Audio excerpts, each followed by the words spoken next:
Shalom kekasih-kekasih Tuhan. Renungan pada hari ini berjudul Menjaga Kehidupan. Sebelum kita mendengarkan renungan pada saat ini, seperti biasa marilah kita mengawalinya dengan berdoa. Bapa, di dalam nama Tuhan Yesus Kristus, ya Roh Kudus, penuhilah loh hati kami dengan kebenaran firman-Mu ya Tuhan. Untuk itu kami sambut berkat firman-Mu di dalam nama Tuhan Yesus Kristus. Amin. Firman Tuhan pada saat ini terambil dari Kolose 4 ayat 5 dan 6. Hiduplah dengan penuh hikmat terhadap orang-orang luar. Pergunakanlah waktu yang ada.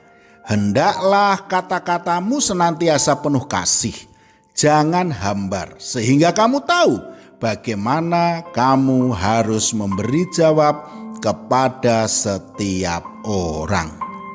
Kekasih-kekasih Tuhan, merupakan suatu kebahagiaan dan kesukacitaan ketika kehidupan kita sebagai orang Kristen menjadi berkat bagi orang lain.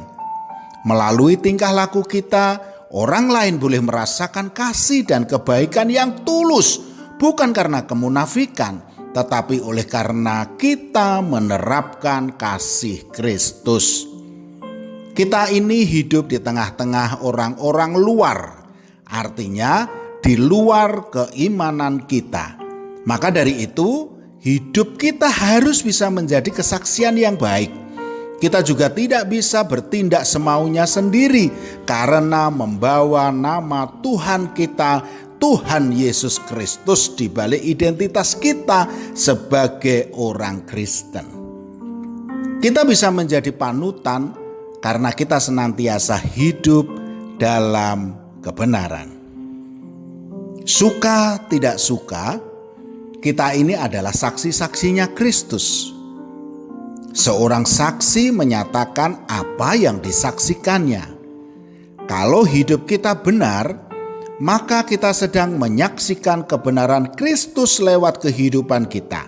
Dan pastinya nama Tuhan dipermuliakan.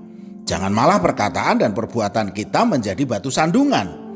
Oleh sebab itu, jadikanlah kasih Kristus sebagai landasan kehidupan kita di tengah-tengah masyarakat di mana kita tinggal.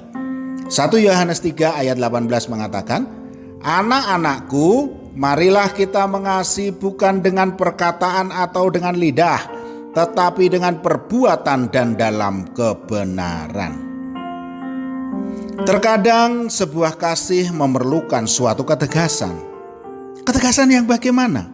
Ketegasan untuk tidak bergaul dengan orang pemelihara dosa. Mereka yang suka bergosip, pemfitnah, pencibir, pendengki, pemabuk, penjudi, dan perbuatan-perbuatan kedagingan lainnya. Dengan mereka ini kita harus tegas, menjauh, dan harus berani berkata tidak, karena akan merusak relasi kita dengan Tuhan dan sesama kita. 1 Korintus 15 ayat 33 mengatakan, "Janganlah kamu sesat, pergaulan yang buruk merusakkan kebiasaan yang baik." Saudaraku, jagalah nama baik Tuhan kita Yesus Kristus. Untuk itu kita harus bisa menjaga kehidupan kita di tengah-tengah masyarakat di mana kita tinggal, supaya melalui kehidupan kita ini nama Tuhan Yesus Kristus senantiasa kita permuliakan. Efesus 5 ayat 15 sampai dengan 16 mengatakan, "Karena itu perhatikanlah dengan seksama bagaimana kamu hidup. Janganlah seperti orang bebal, tetapi seperti orang arif, dan pergunakanlah waktu yang ada, karena hari-hari ini adalah jahat." Amin. Mari kita berdoa. Bapa, di dalam nama Tuhan Yesus Kristus, ya Roh Kudus, terangilah langkah kehidupan kami dengan kasih dan kebaikan-Mu ya Tuhan. Biarlah Roh Kudus-Mu menuntun kami agar senantiasa kami hidup untuk memuliakan nama-Mu. Dalam nama Tuhan Yesus Kristus. Amin. Selamat beraktivitas dan tetap semangat. Tuhan Yesus Kristus memberkati.